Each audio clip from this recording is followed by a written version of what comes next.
Sometimes humiliation doesn't come as a slap. Sometimes it arrives as a laugh. A soft, polished, well-manicured laugh that slices through your chest before you even understand why. That's how this story began for me. I had spent nearly 30 years building a life out of almost nothing. A widow, a mother, a woman who learned how to stretch every rupee until it carried a heartbeat. My savings were small, yes, but they were mine. Earned through tutoring children, cooking for neighbors, and selling embroidered shawls during winter so cold they made my knuckles bleed. Maybe that's why Sanaa's laugh felt like a blade. She was standing in the living room, surrounded by her friends, sunlight touching her fancy jewelry as if it too belonged to her arrogance. The cushions were still warm from where I'd been sitting before they arrived. I had offered tea, biscuits, and a smile. I always tried. But kindness doesn't protect you from cruelty. One of her friends asked casually, "Auntie has investments too, right?" Before I even opened my mouth, Sanaa answered for me. "Oh please," she laughed, tilting her head back. Her investment. Pocket change. Barely enough to buy gold-plated bangles. The room filled with giggles. Mine felt like it filled with smoke. I stood there with the tray in my hands, the cups rattling softly. I told myself not to react, not to show the sting, not to let the humiliation win. After all, wasn't I used to being underestimated? Hadn't life taught me the art of quiet endurance? But Sanaa's tone wasn't teasing. It was sharp, intentional, as if she wanted me to feel small. I set the tray down, excused myself, and walked toward the kitchen. My legs felt heavier than my heart, which was saying something. I leaned against the counter and breathed deeply, letting the steam from the kettle fog my glasses. The sound of their laughter seeped through the walls like poison. I reminded myself that I had saved quietly for years. That my small investment was real, even if it wasn't grand. It was the symbol of everything I survived. Still her words stayed lodged inside me. A few minutes later, their conversation drifted closer. Sanaa's heels clicked against the marble. She didn't see me standing just behind the doorway when she whispered to my son, Hassan, her voice dripping with that same mocking sweetness. Honestly, why does she even pretend she owns anything? My breath froze mid-chest. I wanted to turn away, pretend I hadn't heard it. But some truths refuse to stay hidden. They demand to be felt. Fully, painfully. Hassan sighed, sounding tired. Sanaa, leave it. She's old. Well, as if age was a crime. As if my years of hard work were a joke. I gripped the edge of the counter to steady myself. My hands trembled, not with weakness, but with a quiet mix of shock and a rising unease I couldn't quite name. Something in their tone was wrong. Too knowing. Too certain. Too planned. I stepped back, letting the shadow of the hallway swallow me. My heart began to race in a way it hadn't in years. I wasn't just hurt. I was afraid. There was a meaning behind their whispers that I couldn't yet understand. Sanaa lowered her voice even further, but not enough to escape me. "Just trust me," she murmured, a smile curling around her words. "She won't have anything left soon." And that was the moment the air around me shifted. Her sentence didn't feel like mockery anymore. Felt like a warning. A threat wrapped inside a whisper. Promise of something dark. Something I wasn't prepared for, but should have been. Because that single line froze my heart more deeply than any insult ever could. The first deduction felt like a mistake. The second felt like someone's hand inside my purse. Ever since I overheard Sanaa's chilling whisper, "She won't have anything left soon," I had been living in a quiet, trembling fear. Not loud enough to be seen, but deep enough to keep me awake at night. I tried brushing it off as me being overly cautious, overly emotional, overly old. But fear has a strange way of aging you faster. The next morning, I logged into my bank account as I always did on the first Sunday of every month. My small savings were my comfort, my safety net. I expected to see the familiar numbers that gave me reassurance. Instead, a deduction stared back at me. A deduction I never approved. Blinked. Refreshed the page. Didn't change. The amount wasn't huge, but it was wrong. And wrong things have a way of echoing. Check the details. It simply said, processing fee, adjustment. Adjustment for what? I hadn't made any new transactions. I hadn't applied for anything. A knot twisted in my stomach. When I stepped out of my room, I found something even stranger. My cupboard slightly open. My files were shifted. Not missing. Not stolen. Just touched. The kind of touch that tells you someone searched, not cleaned. I stood there for a long moment, listening to my own heartbeat. Then Sana appeared behind me, her tone unnaturally sweet. Auntie, chai bonadoon. Sweetness from Sana was more frightening than her insults. Sweetness meant she wanted something. I tried to sound normal. No, beta. I'll make it. She leaned against the doorframe, swinging her new bracelet. You're looking stressed. Everything okay? A question shouldn't sound like surveillance. But hers did. I closed the cupboard slowly. Just tired, I whispered. Her smile didn't reach her eyes. You should rest. Don't worry about the house. I always worried about the house. It was my home long before it was hers. When she left, the room felt colder. Later that afternoon, Hassan returned from work. He looked exhausted, drained, and oddly distant. He barely glanced at me while keeping his phone glued to his ear. Hassan, I called softly. He raised a hand to silence me, finishing the call. When he finally turned, his voice lacked its usual warmth. Yes, Ami. I hesitated. My bank account. Something strange happened. He sighed immediately. The way someone sighs when they've already chosen their side.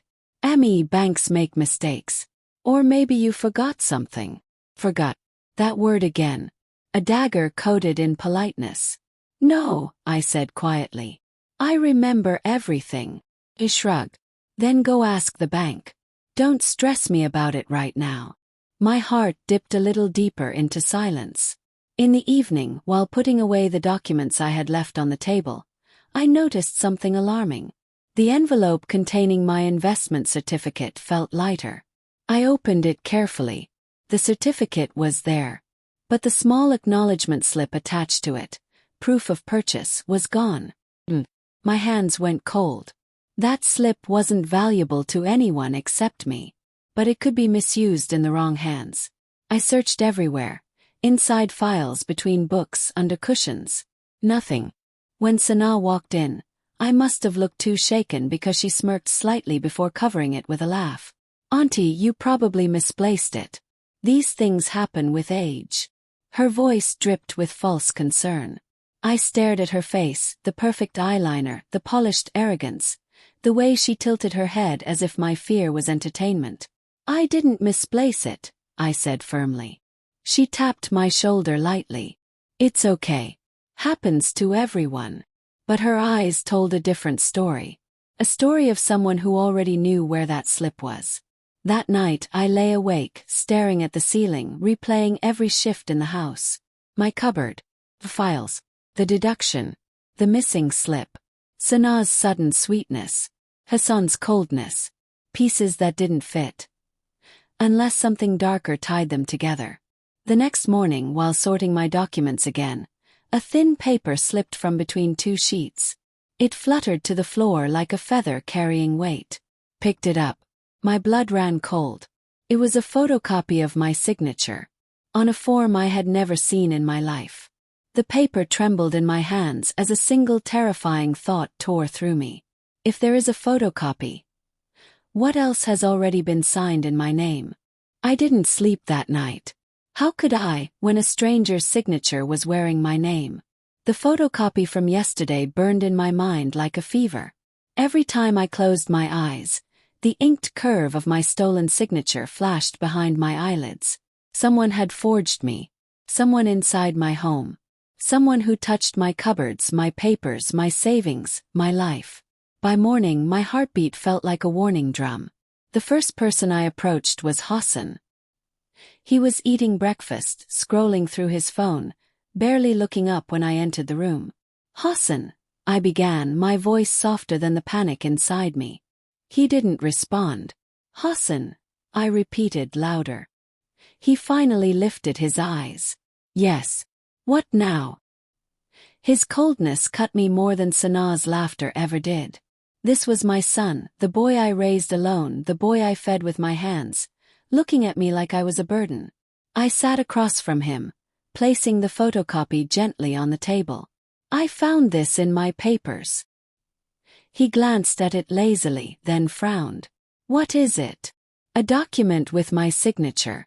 I never signed it. His jaw tightened. Instead of alarm, he looked annoyed. Amy, this again. A small crack formed inside me right then. This isn't imagination, I whispered. This is real. Before Hassan could reply, Sanaa swept into the room like a soft storm. Fresh perfume, perfect makeup, false concern. What happened? She asked, touching Hassan's shoulder as if shielding him from me. Hassan sighed. Amy found some paper and thinks someone is stealing from her. Sanaa's eyes widened dramatically. Too dramatically. Auntie, how could you think that? You're saying it like I would ever touch your things. I hadn't even said her name. But she rushed to defend herself as if guilt sat on her tongue. I never said that. But you meant it, she whispered, voice trembling just enough to manipulate. She stepped back, pressing a hand to her chest, acting wounded. Hassan, see. She doesn't trust me. Her performance was good, too good. Hassan immediately turned to me. Amy, stop this. She's crying. Crying. Not a single tear touched her cheek. I looked away, feeling a sting deep in my ribs. It wasn't anger anymore, it was grief. Grief for the gap opening between me and my child. The room felt tight, suffocating. I left quietly, carrying the photocopy like a secret wound. Behind me, I heard Sanaa's voice soften, coaxing him. She's just confused. You should take her for a checkup. Checkup. As if my mind was the problem, not her intentions. That afternoon, while I watered the small plants in the courtyard, my neighbor, Shabana, leaned over the boundary wall. Her eyes scanned my face. You look worried, Baji. Pause. Maybe my fear had been spilling out more visibly than I realized. Just some bank issues, I said quietly. She hesitated, then stepped closer. I wasn't going to mention this, but last week I saw someone at the bank. Someone holding a file with your name on it. My heart jumped. Who? She tilted her head, thinking. A young woman. Stylish. Wearing gold hoops. Looked like your daughter-in-law. My pulse hammered in my ears. Are you sure? Shabana nodded slowly. I remember because I asked the guard if everything was okay. She was filling some kind of form. Looked official. My mouth went dry. The world suddenly felt too loud. Cars honking, birds chirping, a pressure in the air that made it hard to breathe. I must have gone pale because Shabana quickly added. Maybe she was helping you. Helping me, without me knowing. Well, no, Sanaa didn't help. She smiled. She lied. And now she smirked. When I walked back inside, Sanaa was sitting on the sofa scrolling through her phone. When she heard me enter, she smiled innocently. Auntie! I stared straight at her. Her eyes flickered just for a second, but that second told me everything. She knew. She knew what I had discovered. She knew what she had done. And she wasn't scared. Were you at the bank with my papers? I asked calmly. She blinked once, very slowly, then tilted her head with a soft laugh. Me? Why would I go anywhere with your things? Her tone was light, too light, but her smirk slipped out before she could hide it. Tiny smirk. Cruel smirk. A smirk that confirmed every fear. I felt the first real crack form inside our home that day. A crack that whispered, nothing is safe anymore. That evening, as I sat alone in my room, organizing my remaining documents, my phone buzzed. A number I didn't recognize flashed on the screen. I answered hesitantly. Mrs. Farzana? A man's voice asked. Yes, who is this? There was a pause. Then a sentence that chilled me to the bone. I'm calling from Citibank. We just needed confirmation about the joint transfer request you approved yesterday. My breath left my body in one sharp, terrified exhale. Joint transfer request. Yesterday. I hadn't approved anything. And suddenly, every whisper, every smirk, every missing slip made horrifying sense. Someone was trying to take everything in my name. Something inside me snapped the moment I saw that missed call from the bank. It felt like the walls of my own house were whispering secrets I wasn't meant to hear. I didn't sleep that night. Every creak of the wooden floor, every muffled laugh from Sanaa's room, every shadow passing under my door, everything twisted into a quiet warning. By morning, my hands trembled as I buttoned my kurta, as if my body already knew a truth my mind hadn't accepted yet. When I finally reached the bank, the cold air inside slapped me awake. The officer, a polite young man with kind eyes, looked up at me with hesitation. Not respect, not worry. Something else, like he knew a story I didn't. "Madam, please sit," he said quietly. My heart thumped. His voice carried the weight of someone trying to choose the right words for an unpleasant truth. The glass partitions made me feel exposed, like my entire life was being held under fluorescent light. "I received your call," I whispered. "You said there was something about my account." He nodded, fingers tapping nervously on an official-looking file. "Yes, I think you should speak with your family first. Before we finalize anything." My breath caught. "Family? Why family?" "I don't understand," I replied, forcing steadiness into my voice. He adjusted his glasses. "Madam, the paperwork submitted. Some signatures, some documents, they suggest cooperation. So before we process the joint transfer request, we just want to ensure everything is clear from your side." My stomach twisted painfully. Joint transfer, cooperation, paperwork, all words that didn't belong to me. "I didn't submit anything," I said, my voice sharper than intended. He flinched, then softened his tone as though speaking to a child. "Sometimes family members help. Sometimes elders forget." His eyes flickered with pity. That pity burned me more than any accusation. "I forget nothing," I whispered. "Show me the file." But he closed it gently. "Please talk to your son or daughter-in-law. These things are better handled at home. Home. Where love should live. Where betrayal had begun poisoning the air." I walked out of the bank numb, almost forgetting my handbag on the chair. The sun outside felt cruel, too bright for the darkness swelling in my chest. Tna. Her overly sweet smiles. Her sudden interest in bringing me tea, asking if my back hurt, offering to massage my shoulders. The sugar in her words tasted poisonous now. And then her mother, Shagufta. Always in bright polished nails, expensive perfumes, and a sly smile that never reached her eyes. Recently she had started showing up almost every week.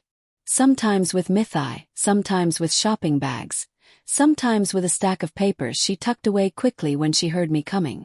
I used to ignore it. I used to tell myself women visited their daughters, that I shouldn't overthink. But now, every memory rearranged itself like puzzle pieces falling into the right, terrifying places. When I entered the house that afternoon, I heard voices from the living room. Low, hurried whispers. I moved quietly, my heartbeat echoing louder than my footsteps. Sanaa's voice. Soft, rehearsed, dripping with confidence. "We need to finalize it before the old lady changes her mind." Old lady. Not Emmy. Not even auntie. Old lady. And then Shagufta's voice. Smooth, experienced, too calm for the subject they were discussing. "Don't worry. Once the registrar stamps it, there's no going back. After that, even if she cries or screams, nothing will matter." My hands turned cold. My feet felt nailed to the floor. Finalize what? What stamp? What was I supposedly agreeing to? I stepped back before they could see me, pressing myself against the wall like a shadow. For the first time in my life, I felt like a stranger in my own house. A trespasser in the home I built brick by brick with my late husband. I slipped into my room, shutting the door softly.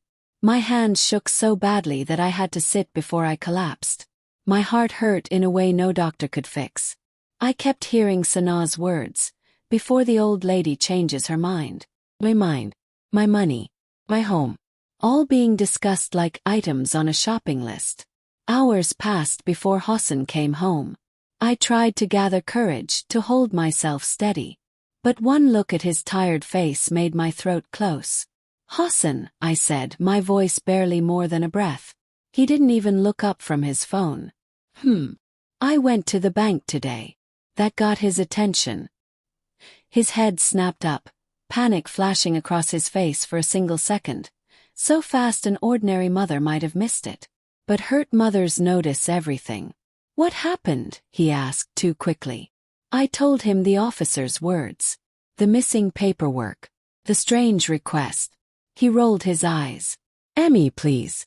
You must have misunderstood something. Sanaa told me you've been stressed and confused lately." Confused. The word sliced through me. "I am not confused," I said louder than I intended. He sighed. "Let it go, Amy. You're overthinking." Overthinking. Another wound. Before I could speak again, Sanaa breezed in with a plate of biscuits. Her smile was sugary and sharp. "Oh, Amy," she said sweetly. "Are you again worrying about documents? You always forget where you put things." She and I locked eyes. Her smile didn't move, but her eyes flashed with a victorious confidence that made my stomach churn. That's when the memory hit me. Suddenly, violently. Conversation I overheard years ago. A rumor whispered among relatives. Shagufta. Before her fancy clothes and polished nails, she had worked at a registrar's office. And she knew exactly how to forge documents. My heart dropped, because if she could forge them then, what was she doing now? And worse, what had they already done? Just as the realization settled like a stone in my chest, my phone buzzed again. It was the bank officer. He sent a single message. "Madam, we just received the signed joint transfer form. Should we proceed?" My blood ran cold. Someone had already signed it. With my name. The day Hassan looked at me like I was a burden, something inside me cracked so loudly I felt everyone in the house should have heard it. But they didn't. Only I felt the sound. Sharp, private, unforgettable. Ever since the bank incident, I'd been walking around the house like a woman carrying invisible wounds. And Hassan, instead of offering comfort, had begun behaving like someone slowly slipping behind a closed door. He barely spoke to me anymore. When he did, his words came wrapped in irritation, as if I had started ruining the very air he breathed. The first time he snapped, it was over something so small it shocked me. "Amy, why is this towel here again?" he barked, holding a perfectly clean towel like it was an offense. I blinked at him. "It's always been there, Beta. That's where." "Just leave it," he muttered, storming off.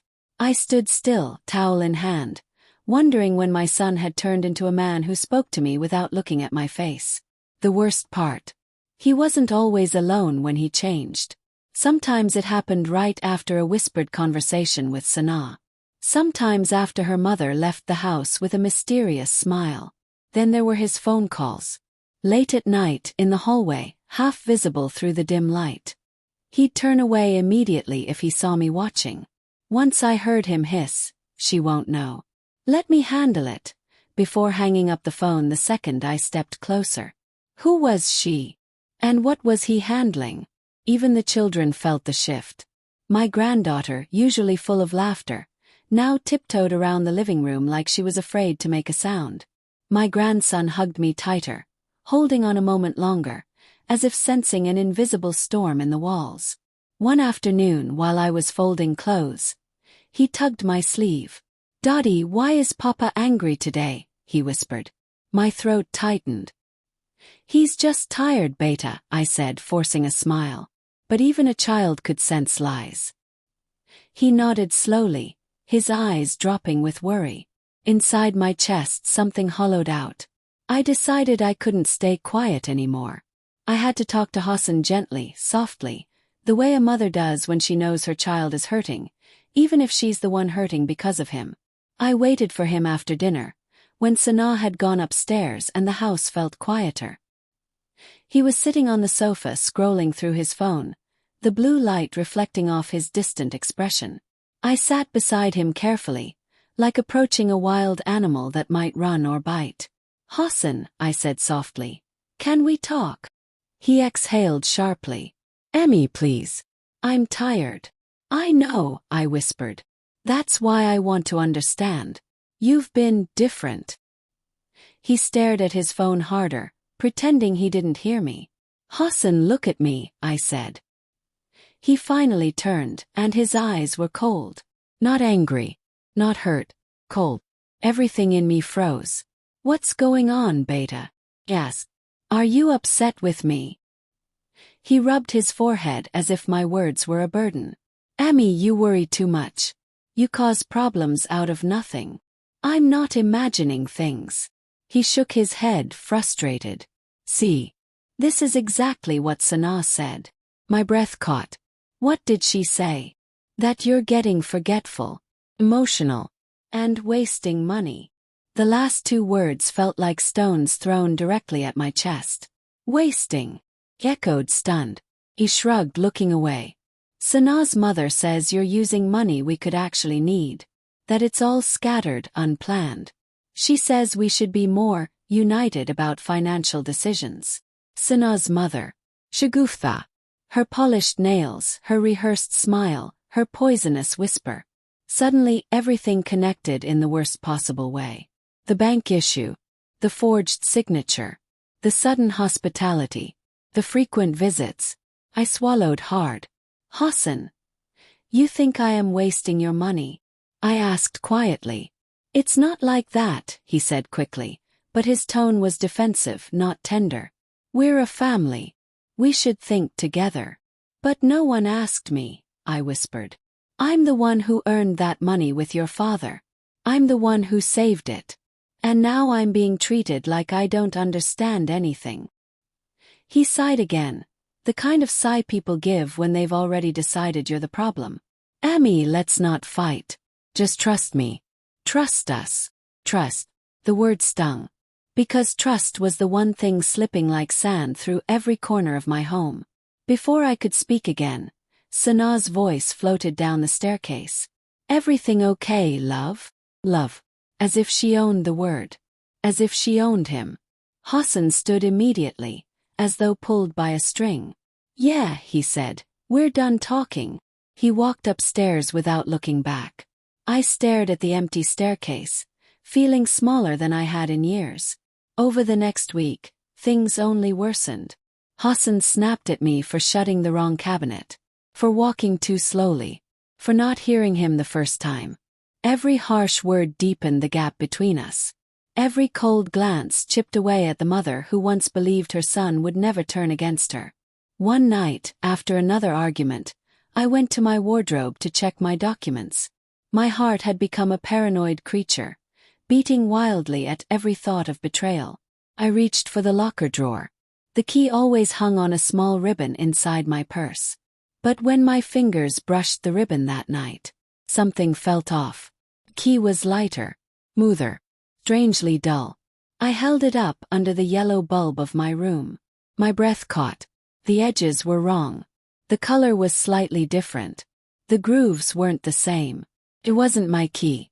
My real locker key was gone, and someone had replaced it with a fake. The moment I stepped into the bank, my hands were shaking so badly I had to hide them inside my dupatta. But nothing could have prepared me for the emptiness I was about to face. After discovering the fake key, I barely slept. Every sound in the house made me jump. Every whisper between Sanaa and Hassan felt like a threat. By morning, I could no longer breathe under the weight of fear. I left home quietly, praying I was wrong. Praying I would find my locker just as I had left it. The bank smelled of floor polish and cold air, but even that familiar scent couldn't calm me. I walked to the locker room with my heart thudding like a trapped bird. When the officer inserted the master key and nodded at me to turn mine, I forced my trembling fingers to move. The latch opened. I pulled the locker door, and a cold wave hit me. Completely, impossibly empty. My investment certificate gone. My savings documents gone. The envelope with my late husband's signatures, gone. Even the tiny bag of family jewelry, gone. I gripped the metal edges so hard my palms burned. Yeah, kali kyan hai. I whispered, my voice breaking. The officer frowned. Ma'am, you last accessed this 2 days ago. No, I said urgently. I haven't been here for weeks. He hesitated too long. Let me check something. He walked away, leaving me staring at a hollow locker that had once held 20 years of sacrifice. A locker that had held my security, my future, my husband's memory. When he returned, the look on his face made my knees weaken. Ma'am. Someone accessed your locker with a duplicate key. My breath froze. Who? We need to check the footage. His voice sounded muffled, distant, like I was underwater. I followed him to the security room. The monitor flickered, showing grainy footage of the locker area. There, he said, pointing. A woman walked into the frame. Shoulders straight, back upright, a scarf covering most of her face. But I knew that posture. I whispered, play it again. He replayed it. My skin turned to ice. The woman was short, with a heavy purse and a confident stride. The exact height, build, and walk of Sanaa's mother, Shagufta. My mouth went dry. It looks like... I couldn't finish the sentence. The officer stared carefully. We cannot identify her definitively. But she used a valid duplicate key. Valid. I snapped, my voice rising for the first time in years. I never authorized a duplicate. He lifted both hands, calming. Please, ma'am. We need to file a report. But we cannot accuse anyone yet. I felt something inside me twist painfully, like a rope pulling tighter around my chest. I stumbled out of the bank, clutching the walls for balance. Before I even reached home, Sanaa called me. Ami G, everything okay? She crooned sweetly. Hassan said you left early. Her honeyed tone made my stomach churn. I didn't answer. When I entered the house, Hassan was pacing the living room. Ami, where were you? He demanded. I opened my mouth, but no words came. Sanaa descended the stairs dramatically, placing a hand on her forehead. Oh God, what happened? She gasped, rushing toward me. You're so pale, are you okay? The moment I tried to speak, she suddenly swayed and collapsed onto the sofa. Hassan, I can't breathe, she whispered. Hassan panicked. Sanaa, what's wrong? She clutched his arm. I think I'm fainting. Her timing was so deliberate it nearly made me scream. I know what you're doing, I whispered furiously. Sanaa widened her eyes innocently. What do you mean? You know exactly what I mean. Hassan snapped. Ami, enough. Why are you speaking to her like this? My heart sank. Hassan, my locker. Someone emptied it. Someone with a duplicate key. He stared at me. Then he laughed. A short, bitter laugh. Ami, please. How can you lose everything and then blame people? I didn't lose it, I said firmly. Someone took it. Someone who knew about the key. Sanaa let out a shaky breath. Ami G, I know you're upset, but you should rest. Age sometimes makes us forget things. Her smile tightened at the edges, sharp enough to cut. I did not forget, I whispered. My husband's documents. My jewelry. Everything is gone. Hassan ran a hand through his hair in frustration. This is becoming too much. It's embarrassing now. Why would anyone take your old things? Old things. 20 years of savings. Reduced to old things. My eyes filled, blurring the room. I'm your mother, I whispered. Why won't you believe me? Because you're making baseless accusations, he shouted. I stepped back as if struck. My grandchildren watched silently from the doorway, fear in their eyes. I couldn't bear it. I turned away and walked to my room, locking the door before my knees gave out. I slid to the floor and cried, not quietly, not politely, but in a way that emptied my lungs. Everything I had protected, everything I had built, everything I had saved, stolen right out of my hands. By evening, the bank officially filed a report. They promised an investigation. But promise was just a word, too light to carry the weight of my loss. That night, exhausted from crying, I lay in bed staring at the ceiling. The house was quiet. Too quiet. Then I heard footsteps. Careful. And then, Sanaa's voice, muffled but unmistakable. She was in the hallway outside my room. "Amy will stop asking questions now," she whispered. Then a second voice, her mother's, on speaker. "Good. We got the papers. Start the process." My entire body went cold. They had done it. They had everything. But what process were they starting? And how much more were they planning to take from me? I wasn't ready to see her face, especially after hearing that whispered phone call in the hallway. But when I opened my bedroom door the next morning, Shagufta was standing right there. Alone, trembling, and nothing like the confident woman who strutted through my home for months. For a second, I froze, gripping the doorknob as if it were the only solid thing left in my life. She swallowed hard. "Baji, I need to talk to you." Her voice wasn't sharp today. Not arrogant. Not entitled. It was scared. I stepped aside silently, letting her in. The sunlight from the window fell across her face, revealing deep lines of worry I had never noticed before. She didn't sit. She didn't remove her shawl. She just stood in the middle of my room like a woman who had come to confess her sins. "What do you want?" I asked, my voice hoarse from last night's tears. Her eyes darted around the room as if she was afraid someone was listening. I didn't know," she whispered. "Didn't know what?" She blinked rapidly, holding back tears. "That Sanaa lied to me." My breath caught. "I thought you gave permission." Her voice cracked. "She told me you were planning to transfer everything to her and Hassan. That it was your wish."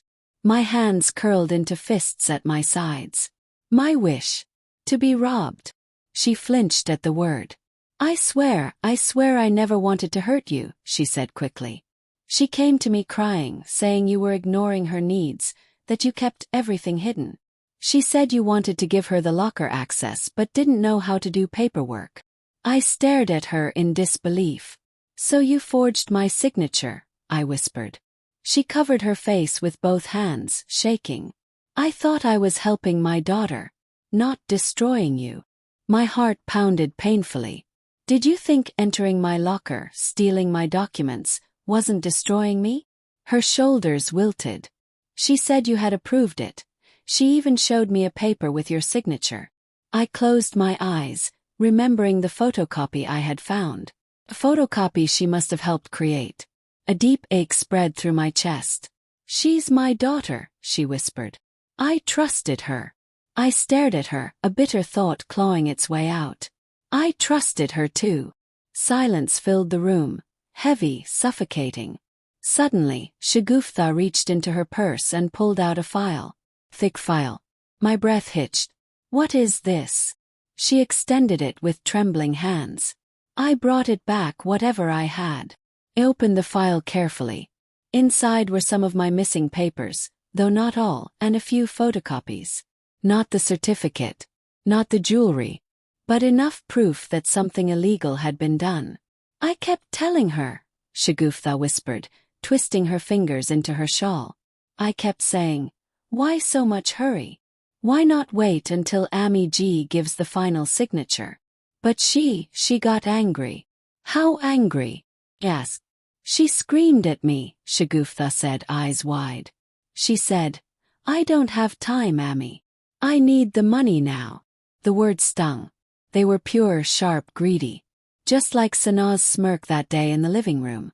"She's drowning," Shagufta said suddenly. "More than I realized." "What do you mean?" I asked carefully. Her lips trembled. "Sanaa has debts." My chest tightened. "What debts?" She's been borrowing money from people. Unofficial lenders. Loan sharks. She made a small whimpering noise. She even took money from online apps that charge double in a week. I didn't know at first. I thought she was buying things for the house. But she stopped talking, her breath uneven. "But what?" She gambles. The room spun slightly. Gambles. I repeated. She plays those online games where you bet money, Shagufta said miserably. First she won a little. Then she lost. Then she borrowed. Then she lost again. My stomach twisted with disgust. That's why she wanted your documents, she whispered. She told me, once I have everything in my name, I can take a proper loan and pay everyone back. I almost laughed, a dry, broken laugh. So her plan was to steal from me, to pay her debts. Shagufta nodded helplessly. And Hassan said, did he know? No, she whispered. He only knows what she tells him, that you're wasting money, that you're unstable, that she's trying to help him manage the house. A sharp pain sliced through my heart. My son. My own son. She twisted everything, I breathed. She always does, Shagufta admitted softly. Even with me. She scares me sometimes. I looked at her surprised. I know you think I'm strong, she continued, tears filling her eyes. But I'm not. I'm a widow with 2 daughters. Sanai's demanding, controlling. I can't stop her. Her voice broke. And now things have gone too far. She clutched my hand suddenly, her fingers cold. Baji, I came because I'm scared. She's not stopping. She wants more. She thinks no one can catch her. She said you were old, and it was better everything came to her now. Her words stabbed deeper than I could handle. I felt a tremor go through me. Shagufta leaned closer, lowering her voice to a whisper. You have to protect yourself now. She won't stop at the locker. What do you mean? I whispered. She swallowed hard, looking around my room again as though expecting shadows to come alive. Sana is planning something bigger, she said. She wants access to every document, every asset, every record.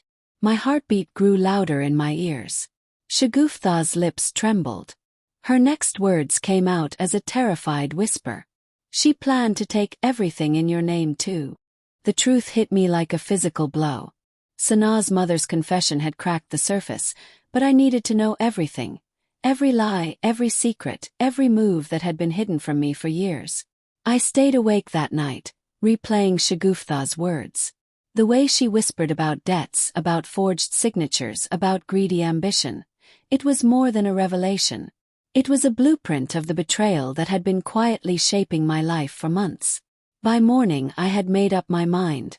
I couldn't wait. I had to investigate, quietly, like a shadow moving through my own home.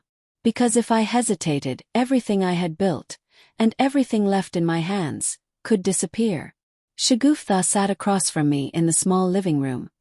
Hands folded tightly in her lap. She avoided my gaze, her eyes darting to the window as though the walls themselves might listen. I could see the weight of years pressing down on her. Tell me everything, I said softly. No detail too small. Her lips trembled. It started years ago, she whispered. My own savings gone. Sana, my own daughter, she drained it.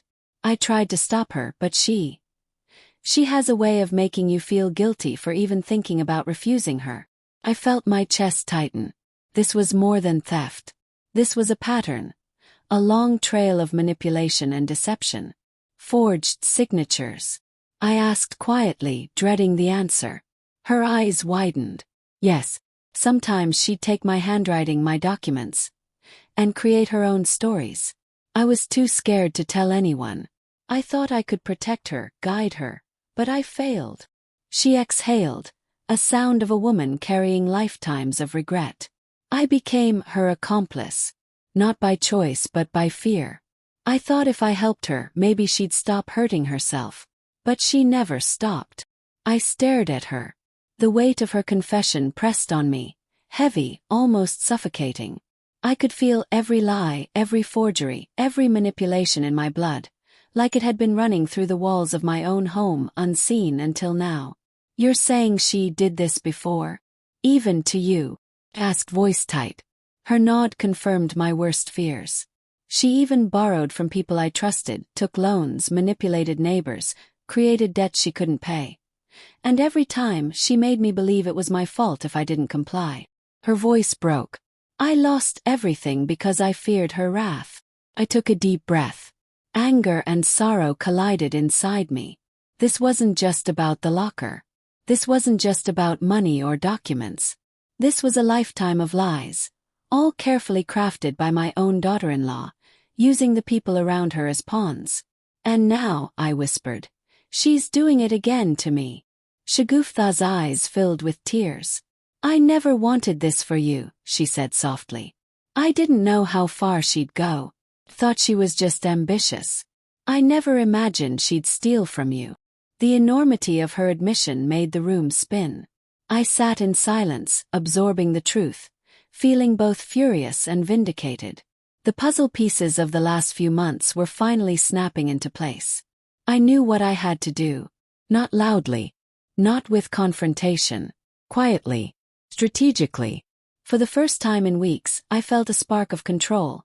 Slight, fragile, but enough to ignite the fire in my chest. Shagufta, noticing my change in expression, leaned forward hesitantly. You have a plan, she whispered. He nodded. Not yet. But I will. She underestimates me. And I won't give her the satisfaction of seeing me crumble. Shagufta exhaled shakily. You're strong, Baji. I never realized. Her voice trailed off. I didn't respond immediately. The thought of Sanaa, her smirk, her lies made my blood boil. But I reminded myself, control, patience, evidence, strategy. After she left, I sat alone in my room, the quiet pressing down on me like a heavy blanket. I thought about Hassan, blind to reality, easily manipulated, emotionally distant. I thought about my grandchildren, quietly sensing tension, yet innocent in their love for me. And I thought about Sanaa, the architect of chaos in my life. I needed help. Someone professional, someone who could guide me through the legal maze this woman had built around me. I called a lawyer I trusted, a calm and meticulous woman named Mrs. Iqbal. Her voice on the other end was firm, precise, reassuring. Tell me everything, she said. I recounted the locker theft, the forged signature, the duplicate key, Shagufta's confession about Sanaa's past. Every detail poured out in a torrent, raw and emotional. After a long pause, she said, "This is extensive. But legally, it may shift entirely in your favor. If you record her." Froze. Record her. He echoed, heart racing. You mean Sanaa? Yes, she said. A voice recording, a confession. Anything concrete that proves her intent. Otherwise, it's your word against hers. And given her manipulative history, the court may hesitate. My hand shook. I could do that, I whispered. I have to. Mrs. Iqbal's tone softened. You have the advantage now. You know her weaknesses, her past. But you must be careful. One wrong move, and she'll twist it against you. I nodded silently, feeling the weight of her words. A mixture of fear, hope, and determination swirled inside me. After the call, I sat in my room for hours, replaying Shagufta's words, her trembling admissions. I visualized Sanaa, confident, smirking, overestimating her control. And I realized something powerful. She had underestimated me. She had underestimated the mother who had built everything from scratch. The mother who had quietly endured humiliation, betrayal, and fear, and who was now awake. Closed my eyes. Breathed deeply. And in that silence, a plan began to form. Quiet counterattack. Measured. Careful. Perfect. Sanaa had thought she could take everything from me. But she didn't know the full story. And she didn't know how much a mother could endure and survive. The thought lingered, cold and sharp in my mind. And it made my heart pound. Because now I was no longer running. I was preparing to fight. Later that evening, Mrs. Iqbal added a final caution. Baji. One recording, one slip from her, and everything changes. But it has to be now, before she realizes you know. I closed my eyes and whispered to myself. She thinks she owns the game. But she hasn't even seen the first move. The silence of the night pressed around me. And somewhere in that darkness I felt a spark. Small, fragile but alive. The next step had to be precise. And the game was only beginning. The moment I decided to turn Sanaa's arrogance against her, my pulse was racing. For months, she had walked through my home like a queen, untouchable, untamed, believing I was weak, forgetful, and easily manipulated. Now I had a plan, a quiet, careful trap. I waited for the right day, the day when the house was quieter, and Hassan was busy upstairs. Sanaa was in the living room, brushing her hair in front of the mirror, humming softly, unaware of what I had been planning. I sat across from her, pretending to be weary, submissive, almost broken. "Sanaa," I said quietly, "about the locker. I still don't understand. How did you manage it?" Her eyes flicked to mine, sharp, calculating, and she laughed softly. "You really don't know. That's cute," she said, leaning back. "I guess some things are better left to the grown-ups." I nodded slowly, letting the words sink. "Yes, but I'm trying to understand. I want to learn from you." She raised an eyebrow, intrigued. "Learn from me? Darling, you really are adorable." Her arrogance was palpable. Perfect bait. I shifted slightly, letting my recorder slide from under the pillow on the sofa. It was hidden well, yet ready to capture every syllable. "So, you mean all of it?" I asked softly, looking down. "The locker, the documents, the money?" She smirked, unguarded. "Well, technically, you helped me. You made it so easy. I mean, you never doubted, you never interfered." Her voice took on a teasing lilt. "I just did what needed to be done." My heart pounded in my ears as I pretended to nod. "Yes, I see. But did it take a lot of effort?" Her smirk grew wider. "Effort? Not really. It's all about knowing people's weaknesses. And their fear." I swallowed hard, my hand trembling slightly as I pressed record a little harder. Every word she said was fuel for justice. "And the papers?" I whispered, leaning in closer. "Did you plan to use them all for yourself?" She laughed, the sound sharp and metallic. "Of course. It's not stealing if it's in your name eventually. Isn't that what people do? Secure their future." I nodded slowly, eyes calm, almost detached. "Your mother, she helped you?" I asked quietly. Her expression faltered for a split second, just enough. "Yes, she made it easier. But it's my plan, my execution." Her voice hardened. "Nothing she didn't agree to. Nothing she wasn't okay with." The weight of the confession pressed down on me. Every detail I had feared, every lie I suspected, was now spoken aloud. I stayed calm, letting her arrogance flow. I asked subtle questions, about Hassan, about the duplicate key, about which document she wanted next. She answered, careless, revealing tiny pieces of her scheme without realizing she was confessing. Then I heard footsteps. "Hassan." He stopped in the hallway, listening. Sanaa, still unaware of his presence, continued. "I mean, we need everything in her name first. Otherwise it's messy. Then, slowly, it all becomes mine. Just patience, darling. Patience." Hassan's hand froze on the railing. I could see his jaw tighten, his confusion, the first cracks forming in his trust. Her voice grew sharper, almost desperate, as if sensing something. "And if anyone interferes, I'll destroy whatever I have to. Papers, accounts, everything. No one crosses me." My chest tightened, but I kept calm. Every threat, every arrogance-laced confession was now captured, every word a weapon. After she left the room, I quickly saved the recording onto a separate drive, labeling it carefully. It felt surreal, finally holding proof of months of manipulation and theft. Hassan came down the stairs slowly, his eyes wide, hesitant. "Amy, what was she saying?" he asked softly. I handed him the recorder. He pressed play, listening in disbelief. His face paled. She planned all of this. All this time," he whispered. I nodded quietly. "Yes, Hassan. And she used your trust too." He sank into the sofa, shaking his head. She lied to me, to everyone. His voice cracked. I thought she loved me. I placed a hand gently on his shoulder. She loves control more than anyone, Beta. That's all she loves. He looked at me, eyes wide with regret. I should have noticed. It's not too late, I said quietly. We still have a chance. But we need to act carefully. The house felt heavy after that.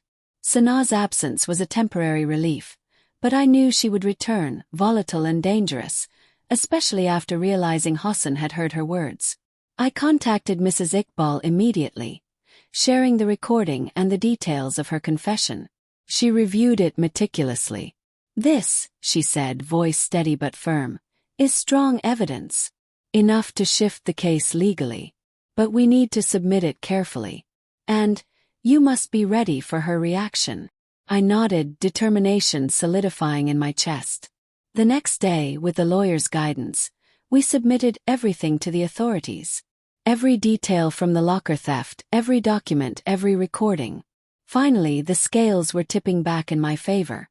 I felt exhausted but alive, like a storm had passed, leaving a strange, tense calm behind. Then, just as I was beginning to believe we were gaining ground, my phone rang. It was the police. "Ma'am," the officer's voice said, serious and urgent. "We need you to come in. We found something in the locker room footage." My stomach dropped. "Something else?" I whispered, heart pounding. "Yes," the officer said. "We think it could be crucial evidence." I swallowed hard. I had thought we had everything under control. But this could either finally seal the case, or open a new layer of deception I wasn't ready for. I hung up, sitting down on the edge of my sofa, shaking. The trap was set. And yet, it seemed the game had more surprises left. Because the house I thought I was reclaiming was still filled with shadows. The courtroom smelled of polished wood, paper, and tension. I walked in, each step echoing like a heartbeat in the hollow space.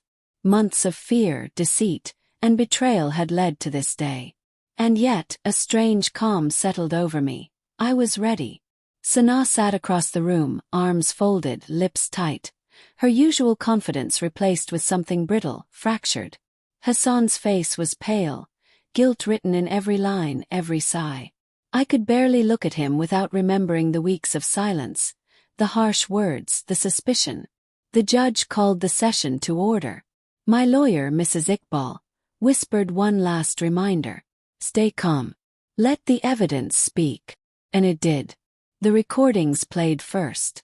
Sanaa's own voice, arrogant, careless, confessing the theft, the forged signatures, the duplicity. Every word she had spoken in arrogance now hung like steel chains around her neck. I watched her closely. She tried to blink away the truth, tried to summon smirks that no longer fit. Her mother, Shagufta, took the stand next. I braced myself, expecting her to protect her daughter, to plead ignorance. But Shagufta's voice was firm, almost trembling but resolute. "Yes, I assisted. But it was under duress," she admitted. "Sanaa coerced me. She misled me. She planned everything." The courtroom murmured. Sanaa's eyes widened in disbelief. Disbelief twisting into panic. She opened her mouth, but the words faltered. Her control, the illusion she had maintained for months, was slipping like sand through her fingers. Hassan looked at her then, truly looking, not the blind trust he had offered before. "Is this true?" he asked, voice shaking but steady. She avoided his gaze, and in that silence, the truth screamed louder than any words could. The evidence, my recording, my documents, the corroboration from Shagufta, was undeniable. Fraud. Deliberate manipulation. Intent to seize property unlawfully. Every lie she had spun was unraveling before her eyes. Sanaa leaned back in her chair, whispering under her breath, but loud enough for me to hear. I didn't. I only wanted." Her voice trailed into desperation. The courtroom walls seemed to close in around her arrogance. I felt a quiet satisfaction, not vindictive but resolute. Finally, after months of torment, The truth had a stage, and the lies were exposed. The proceedings dragged on. Each testimony, each cross-examination, each document reviewed felt like slow motion. I could feel every second stretching, but each one reinforced my growing sense of justice. Hassan's shoulders straightened. He whispered to me once during a brief recess. I can't believe I didn't see it sooner. I'm so sorry, Amy. I nodded, swallowing the lump in my throat. Forgiveness was complicated, but understanding was a start. Sanaa became volatile in court, lashing out verbally, trying to manipulate the judge, the jury, even her own mother. But it was too late. The pattern was clear. Her own testimony, combined with the recordings, was her undoing. By the final session, the verdict was leaning in my favor. The judge's tone was calm but firm. Evidence shows deliberate fraud and coercion. Restitution and legal remedies are justified. I felt a wave of relief, a slow release of tension I hadn't realized I was holding. For the first time in months, the world seemed steady beneath my feet. I regained control of my investment. The certificate returned to my hands felt heavier than before, weighted not by paper, but by every sacrifice, every fear, every sleepless night I had endured. It was mine again, truly mine. I didn't feel triumph in anger. I didn't feel joy in revenge. I felt calm, tempered by the understanding that consequences have a way of finding the guilty. Sanaa, however, did not share that clarity. She sat alone after the proceedings, the courtroom echoing with the shuffle of papers and whispered discussions. Her eyes were wet, her lips trembling, her arrogance replaced by raw, bitter realization. I decided then, I would not punish her beyond what the law already ensured. The law, the truth, the exposure of her own actions. These would be her teachers. I had no need to take pleasure in her downfall. The consequences of her own deeds were enough. As I left the courtroom that afternoon, the sunlight felt warmer than I had remembered in months. Every shadow seemed smaller. Every step felt lighter. I held my head high, my heart steady. Then, in the hallway, I saw her. Sanaa leaning against the wall, tears streaming down her face. Her mascara smudged into streaks of regret and fury. Her voice, trembling but sharp, pierced through the quiet. "You ruined my life," she whispered, barely audible over the footsteps and distant chatter. Paused, looking at her. The words landed like stones, heavy, yet empty. I said nothing. I only watched, letting the weight of the law, the exposure of her lies, and the undeniable truth speak louder than any words I could offer. She wanted anger from me. She wanted retaliation. But I had learned something far more powerful. Restraint. Patience. Justice tempered by dignity. Hassan, standing beside me, gave her a quiet glance, full of understanding, disappointment, and distance. It was the first time I had seen him fully awake to her manipulations, fully aligned with reality. He held my hand and I squeezed it, silently grateful for his presence, for his clarity, for his support. Sanaa continued to stare, whispering to herself now, pacing slightly. Her threats, her despair, her fury, it no longer touched me.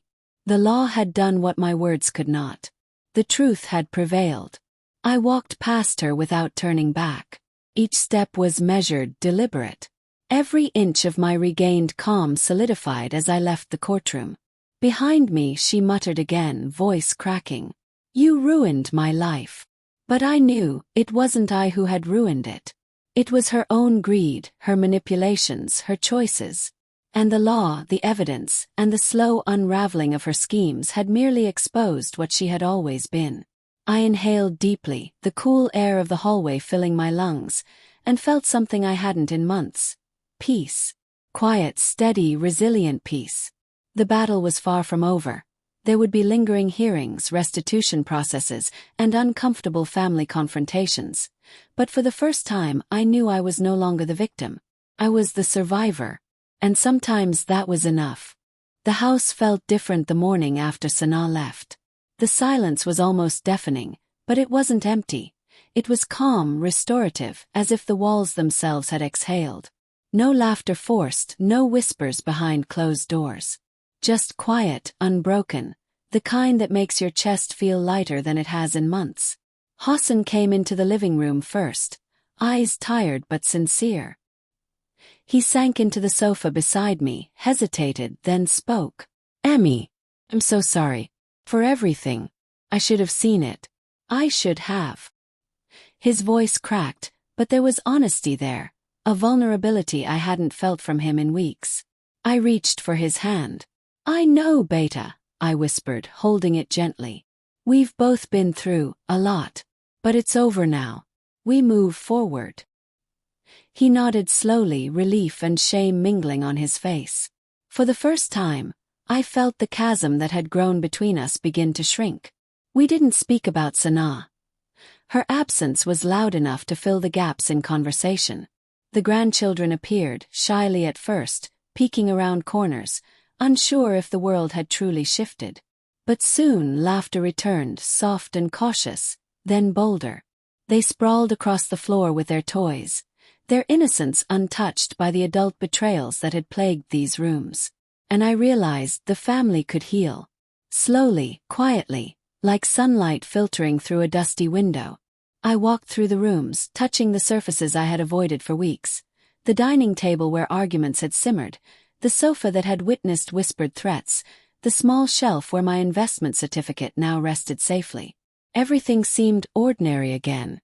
Yet I knew the scars remained, etched invisibly into our lives. I paused by the window, watching the garden sway in the wind. The roses I had planted last spring were blooming, defiant and resilient like me. I thought of all the humiliation, all the whispered mockery, all the moments I had swallowed my hurt to maintain peace. And yet, here I stood, still upright, still present, still capable of quiet strength. Hassan came up behind me, wrapping a protective arm around my shoulder. "Ammi," he said softly, "I don't ever want you to feel small again. Not in this house, not in my life." His words warmed me, healing tiny cracks I hadn't realized were still open. I smiled faintly, letting the moment linger, letting the calm fill my chest. Days passed like this, gentle, deliberate, like a slow tide pulling away the debris of chaos. We spoke more openly, laughed more freely, and even planned small outings with the grandchildren. The house, once a theater of manipulation and fear, was finally ours again. A home quiet, steady, alive in a way it hadn't been for months. And yet, a quiet curiosity lingered in the back of my mind. Sanaa was gone, her schemes unraveled, her threats impotent. But the story wasn't entirely closed. I had learned that even after truth triumphs, shadows can linger, whispers can remain, and surprises can arrive when you least expect them.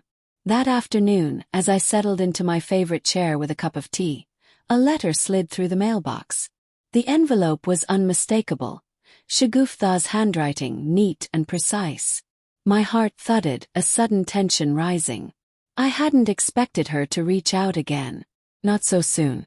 Not like this. I tore the envelope open slowly, almost ceremoniously, as if the act itself could prepare me for what lay inside. The first thing I saw was a note, simple, handwritten, trembling slightly. "I am sorry for everything. I never meant to hurt you. I wish I could undo it all." I exhaled, the words softening the hard edges of the past months. Even after all the betrayal, Shagufta's apology felt human. It was a fragile bridge of remorse, extending toward me, asking to be acknowledged. But then I reached further into the envelope. My fingers brushed something unexpected, a folded piece of paper, heavier than the note, with an unfamiliar seal. Curiosity, caution, and a pulse of dread mixed together as I unfolded it. And my eyes widened in disbelief. It wasn't just an apology. There was something else, something shocking, something that hinted at a truth I had not yet uncovered. A secret Shagufta had carried, perhaps out of fear, perhaps out of shame, perhaps now in desperation. I sat there, holding the paper in my hands, my mind racing. The room was still, the grandchildren's laughter distant, Hassan's presence reassuring yet distant. But the letter had shifted everything. Just when I thought the house and my life was quiet again, a new twist had landed softly but firmly in my lap. I stared at it, heart pounding, unsure whether to unfold it immediately or brace myself for whatever revelation it contained. One thing was certain. Even in the calm, the past has a way of whispering back, reminding you that the story isn't truly finished. I folded my hands around the envelope, feeling the weight of months of fear, betrayal, and survival. And then, slowly, deliberately, I began to open it, knowing that what I would see next could change everything once more. The quiet of the house was absolute, but in my chest, a storm had begun to stir again. I stared at the envelope in my hands, my fingers trembling. Shagufta's apology was heartfelt, yes, but the second piece of paper, the heavier one, pressed like a secret I wasn't yet ready to bear. I unfolded it slowly, each crease whispering promises of revelations I could barely imagine. The handwriting was neat, professional, and hauntingly familiar.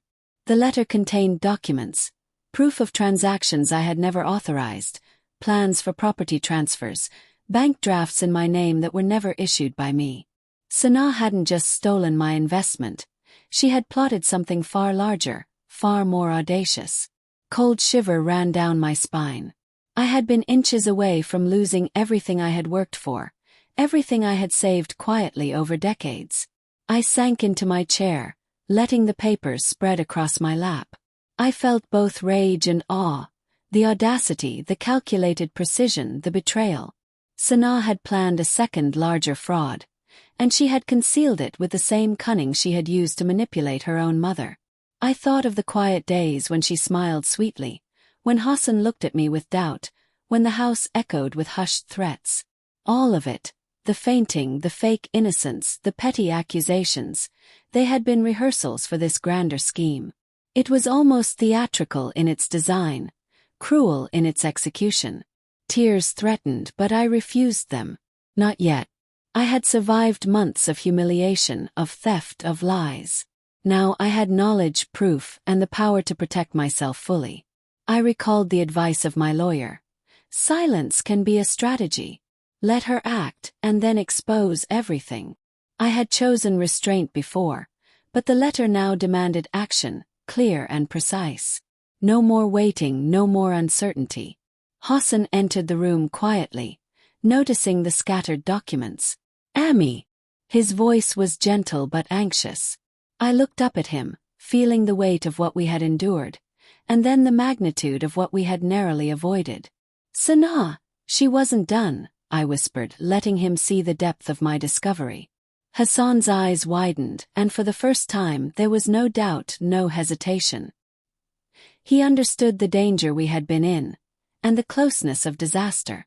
We spent the day reviewing the documents together, tracing every signature, every transaction, every forged approval. It was meticulous work but necessary. The scale of her plan made my stomach churn, but it also crystallized my resolve. I had been underestimated, mocked, and dismissed, but now I held the evidence of her ambition and deceit in my hands. That evening I wrote to Shagufta, thanking her for the letter, for her honesty, for her courage. Even in complicity, she had chosen truth at the end. But the act of writing was also a moment of reflection for me. On patience, on resilience, on the quiet power I had exercised while the storm raged around me. I walked through the house, noticing every corner, every shadow, every echo of the past months. The silence was different now. It wasn't merely peace, it was clarity. I could hear my own thoughts, untainted by manipulation or deceit. I could breathe without fear. The grandchildren played in the garden, laughter spilling like sunlight across the lawn. Hassan sat beside me, his hand brushing mine briefly, a gesture of shared understanding and renewed trust. I realized then that my small investment had never been about money alone. It had been about stability, independence, and the quiet dignity I refused to surrender. I filed the documents safely, ensuring every copy was secure, every record logged, every step ready should we need legal protection again. I felt a strange mix of relief and empowerment. Sana's schemes had been exposed not by anger, but by patience and observation. I had allowed her own overconfidence to lead her to reveal herself. Night fell, and I sat by the window, looking at the stars through the garden's glass panes. The house was quiet, calm, full of the life that survived betrayal. And in that quiet, I understood something vital. Silence, often mistaken for weakness, can be power. It allows you to watch, to wait, to prepare, to act at the right moment. I held my investment certificate in my hand, the symbol of all my sacrifices, all my labor, all my foresight. I had once thought it small, insignificant, barely worth notice. But it had been the key, the measure against which truth and deceit were revealed. It had protected me, guided me, and ultimately exposed the full extent of the betrayal around me. Sanaa would face the consequences of her actions, legal and personal.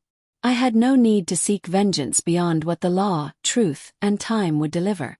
Justice, slow and deliberate, was sufficient.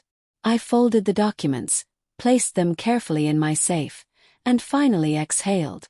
For the first time fully I felt the weight lift.